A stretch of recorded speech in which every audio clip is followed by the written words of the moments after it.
Hello everybody, Spin Pixie here, and we are celebrating Yule at Planet Pathlings, which is happening next week on the 22nd. So this week, leading up to Yule, everybody's going to be posting their videos, and so we thought, for some of you Pathlings out there who may never have celebrated a Yule before, that we'd talk to you about our traditions and if they've changed. Just celebrating with non-pagan family members, because that might be a big thing for a very lot of you guys out there who might just be starting on your path. And then also we're going to be talking about doing spells and rituals during the holidays. And then we each have our own topics specific to our videos, and mine is Christian traditions that have pagan roots. So let's go ahead and get started. My first Yule I celebrated when I was about 17. It was about 3 years after I had started practicing, or started studying, because I did quite a bit of studying before I stepped into the circle. So I was about 17 at the time, and I had a really small room, and my friend from Idaho flew out, and we celebrated Yule and Christmas together. And what we did was we spent it. Basically, it was a small room with a tiny altar on a bookshelf, probably about 2 or 3 candles, and I didn't really have much else. Maybe an incense burner, a couple incense burners, a really small basic setup, and I had a turntable which I was playing records on all night for us, and we basically got some chicken. And we were eating chicken with our fingers and just making a mess and just gabbing and talking, and we exchanged gifts, and that's pretty much it. It was like more like a hippie Christmas than anything. We were just sitting on beanbag chairs and just really just enjoying each other's company. That's pretty much it. And then as far as have any of my traditions changed from then till now, I think that I've implemented a lot of traditions, different traditions, throughout the course of my practice that either I didn't know about before, or that I couldn't implement back then because I didn't have the money or the know-how to actually do it. My altars have definitely gotten more festive throughout the years, and I try to do some crafting or some recipes to celebrate the holidays.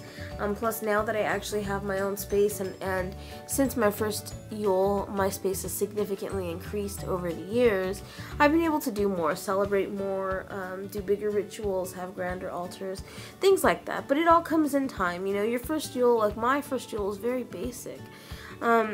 I think I had a god and goddess candle, maybe, and then a couple other candles that I just lit that I had stolen from throughout the house, and that's pretty much it. I didn't really have anything of my very own, and that's pretty much it. I made do with what I had. So when it came to celebrating with non-pagan family members, especially in my first Yule, it was very tricky because my grandparents, they're devout Catholic, but they were not so staunchly Catholic that if I had another religion, it was devil worship and they wanted me exorcised or anything like that. My grandmother did know that I was different, did know my religion was different from very early on in my practice. As a matter of fact, when I was living with her, I made it a point to talk to her about it, and she was fine with it. But she had a rule specific to me, that if you don't pray, you don't eat at Christmas time.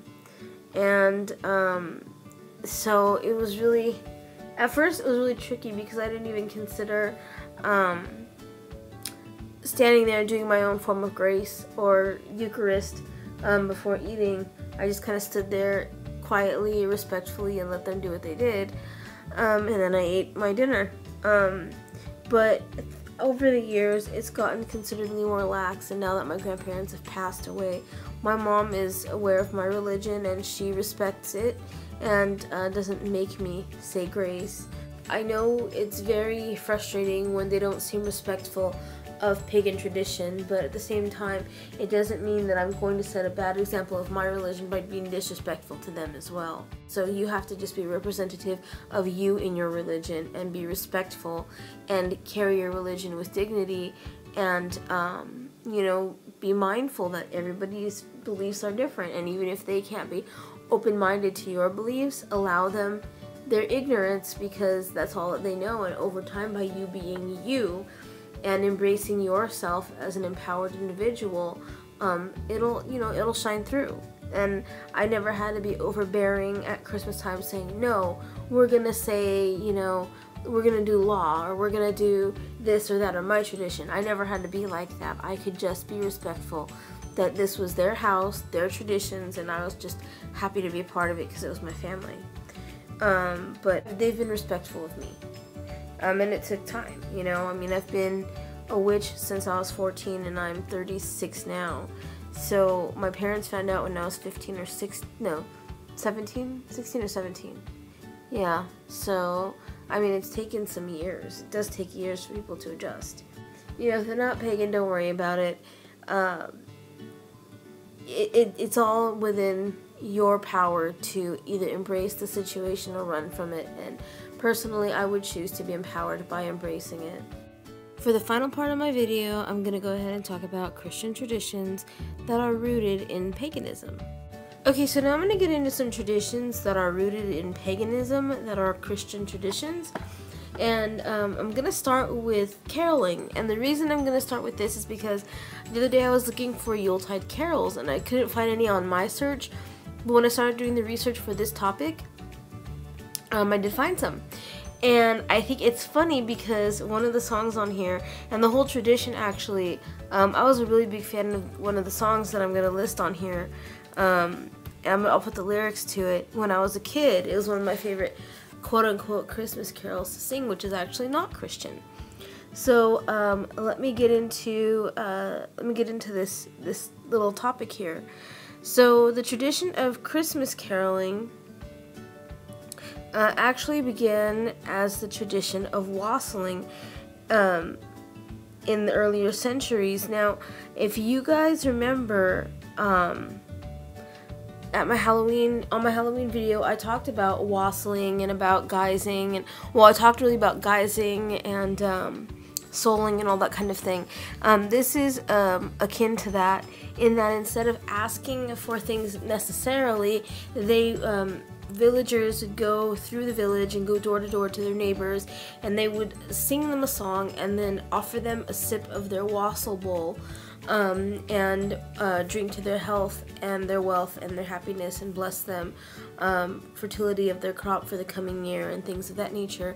And they'd also travel throughout the village singing so as to honor the gods, and in the hopes that the entire village would be abundant for the coming year. Actually, Christmas caroling wasn't even started until about the 13th century. I have a couple of links here that I'm going to put in the research section in the description section of this video that talk about different Yuletide carols that you guys can either make playlists out of, or CDs for the winter time, or whatever, that are pagan songs. And then one of the pages, the other thing I'm going to put up there is the wassail songs page. And now this thing is like a tribute to wassailing. It has what you can make to fill your wassail bowl if you're going to go wassailing or caroling. And it can be anything from apple cider simmered with cinnamon to eggnog or mead or something stronger. It just depends on you and your taste. So I'll put that in there for you guys to check it out. It has a bunch of different things in there, and it's really awesome. So another tradition that is actually rooted in paganism is kissing under the mistletoe, and I'm pretty sure that we all knew that. So mistletoe has long been around for a long time, and it's been considered a magical plant by everyone from the Druids to the Vikings, and to the ancient Romans honored the god Saturn. And to keep him happy, fertility rites took place under the mistletoe. Today we don't quite go that far, at least not in public, I don't think, under our mistletoe, but it could explain, why it's been thought of, at least the kissing tradition, or why that would come from that. And it said that Norse warriors would, from opposing tribes, would meet under the mistletoe and lay down their arms. So it does make sense that it's a plant of peace and reconciliation. So let's get into our next tradition, which is mythological gift-giving beings. Another tradition would be the gift-delivering person, being or deity. So we know of Santa Claus, which is the more modern-day version of mythical or magical gift deliverers. There in the past have been other beings, creatures, or people who delivered presents, such as La Befana, and she is the kindly Italian witch who drops off treats for well-behaved children. And there is also Fraha, who gives gifts to women during the time of the winter solstice. There are definitely more of these types of pre-Santa Claus or Father Christmas beings out there as well. And then also another tradition, there's a lot actually, there's quite a few, but I'll do this one and one more, and I'll leave the link that I'm using for reference in the description. But putting a greenery around your home and kind of decorating in a green festive nature for Yule, of course, for Christmas is of course pagan. And now that comes from the holiday of Saturnalia, which was celebrated on the 17th of December. This was a time to honor, of course, the god Saturn, and the homes and the hearth were decorated with boughs of greenery, such as holly, vines, ivy, and all that kind of stuff. The ancient Egyptians didn't have evergreen trees, so they used palm trees, and the palm tree was a symbol of resurrection and rebirth.